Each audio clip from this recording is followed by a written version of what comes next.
হিসেবে পরিচিত রাজ চক্রবর্তী এবং শুভশ্রী গাঙ্গুলি দুই সন্তানকে নিয়ে যাদের সুখের সংসার ভক্তরা ভালোবেসে তাদের রাজশ্রী বলেও ডাকেন। কিন্তু অনেকেই হয়তো জানেন না, শুভশ্রীর জীবনে আসার আগে রাজের জীবনে অন্য এক নারী ছিলেন, যিনি শুধু তার স্ত্রী নন, ছিলেন তার কঠিন সময়ের সবচেয়ে বড় অবলম্বন। অনেকে তাকে রাজ্যের ভাগ্যলক্ষ্মী বলেও অভিহিত করেন। কে ছিলেন তিনি এবং কোথায় হারিয়ে গেলেন? রাজ চক্রবর্তীর প্রথম স্ত্রীর নাম শতাব্দী মিত্র।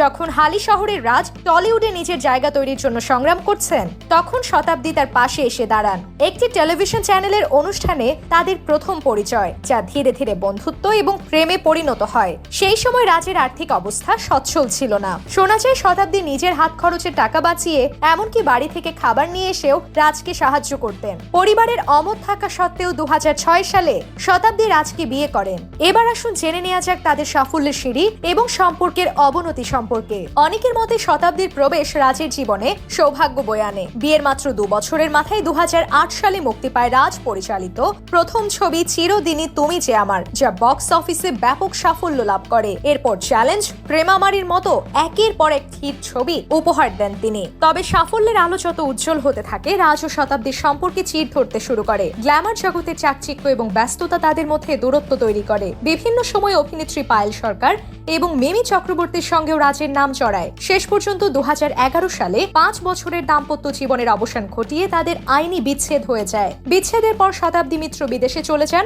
এবং শোনা যায় তিনি পুনরায় বিয়ে করে সংসার করছেন। যদিও এ বিষয়ে বিস্তারিত কিছু জানা যায়নি, তবে রাজ শুভশ্রীর বিয়ের খবর পেয়ে তিনি এক বন্ধুর কাছে শুভকামনা জানিয়েছিলেন। তিনি বলেছিলেন অতীতের তিক্ততা ভুলে তিনি চান রাজ যেন শুভশ্রীকে নিয়ে সুখী হন। অন্যদিকে রাজ চক্রবর্তীর জীবনে মিমির পর্বের পর শুভশ্রীর আগমন ঘটে এবং 2018 সালে তারা বিবাহ বন্ধনে আবদ্ধ হন। বর্তমানে 2 সন্তান ইউভান ও ইয়ালিনীকে নিয়ে তাদের ভরা সংসার। রাজ নিজেও এক সাক্ষাৎকারে স্বীকার করেছেন যে শুভশ্রী তার জীবনে আসার পর তিনি আরো বেশি পরিবার কেন্দ্রিক হয়েছেন এবং জীবনের প্রতি তার দৃষ্টিভঙ্গি বদলে গেছে। এই কাহিনীর শেষে প্রশ্ন জাগে, কে প্রকৃত ভাগ্যলক্ষ্মী? রাজ চক্রবর্তীর জীবনের ভাগ্যলক্ষ্মী কে? শতাব্দী, যিনি যার নিঃস্বার্থ ভালোবাসা ও সমর্থন দিয়ে একজন স্ট্রাগলারকে সফল পরিচালক হিসেবে প্রতিষ্ঠা পেতে সাহায্য করেছিলেন, নাকি শুভশ্রী, যিনি তাকে একটি স্থিতিশীল পারিবারিক জীবন দিয়েছেন এবং নতুন করে ভালোবাসায় ভরিয়ে তুলেছেন? সময়, পরিস্থিতি আর মানুষের বদলানো অগ্রাধিকার হয়তো এই প্রশ্নের উত্তর। আপনার কি মনে হয়?